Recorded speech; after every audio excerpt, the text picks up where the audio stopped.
I walked into this camp today and I met this phenomenal young lady. In fact, she had gone the extra mile in trying to help me secure a coupon discount on one of the cosmetics I was trying to buy the last time. I was very thrilled to bump into her again. And she was a bright young lady behind the till. So I said to her, you know what, you're a smart young lady and you're doing a cashier job. Is there anything else that you are trying to do, or maybe there's like a job that you're looking for? And she said to me that she's actually studying mechanical engineering and she's trying to do it via the diploma instead of just going for a degree. And one of the advice I gave her is that sometimes when you go straight for that degree and you get so qualified, you qualified without no experience. I think that the route that she was going down was a more practical route, and she can start applying for internship and stuff like that instead of outlaying a whole lot of money and then you actually don't have a job at the end of the day. I also encourage her to look for opportunities that may lie overseas as well in that field. How can you get yourself a job?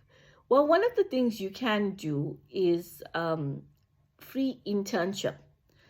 A Bcom degree is just a certificate. When you actually get out there into the workplace or a work environment, there's a totally different skill set that is demanded of you. You have to be a good communicator. You have to be somebody that's able to multitask. You have to be somebody that's able to micromanage yourself. That is why it's so important for you to get the practical experience and knowledge out there in the marketplace. And when you got that, then people are more open to giving you an opportunity when you are applying for a position. So that's just a quick nugget from me. If you are sitting with a Bcom degree, what you can do. If you have any other ideas or suggestions, you're welcome to put your comments on this post so it can help other students out there. It can help other people that are also sitting unemployed with a Bcom degree. So when people have a degree, they actually choose to specialize. So that actually opens doors in a very niche market for them as well. So that is also another suggestion. But yeah, just putting yourself out there, getting yourself in the face of big corporates. It does count when people are looking at your CV and they see that you've done your internship in a big corporate, and they are more likely to consider you for a position. And also ensuring that when you are doing your internship, you are helpful, you are friendly, you are going the extra mile. And sometimes it may not be an opportunity in that department, but it's so rare to find people of that caliber that can just like come into an organization and just be there to have that ability to serve and assist and help people, that sometimes an opportunity might even arise for you in another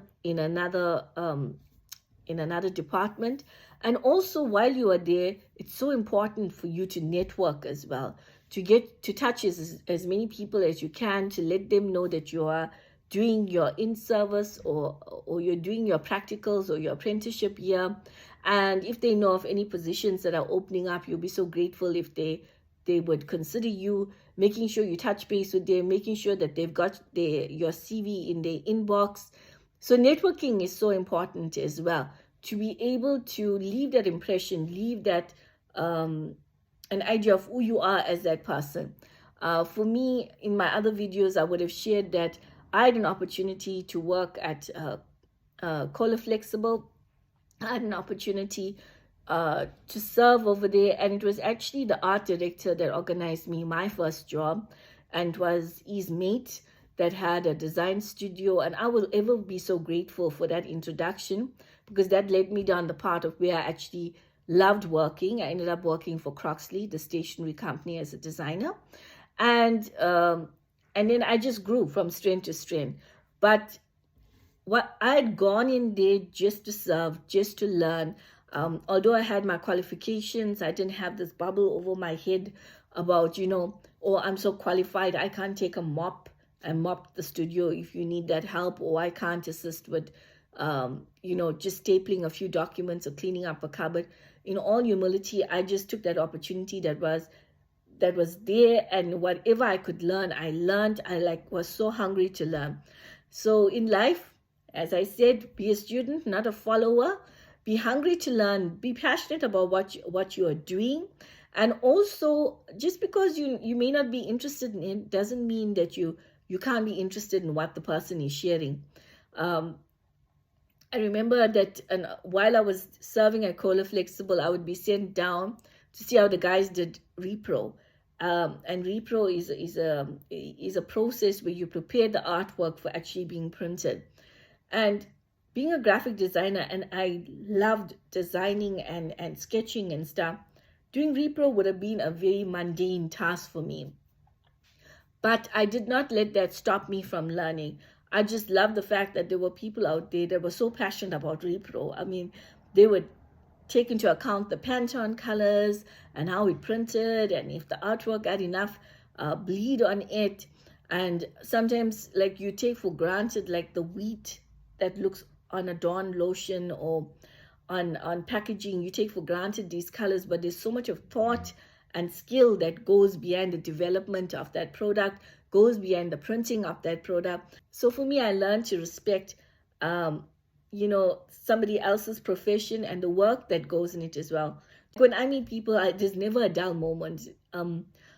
Life teaches you stuff, and from the simplest lady that sells vegetables to a high executive, you can learn so many things from so many people along the way.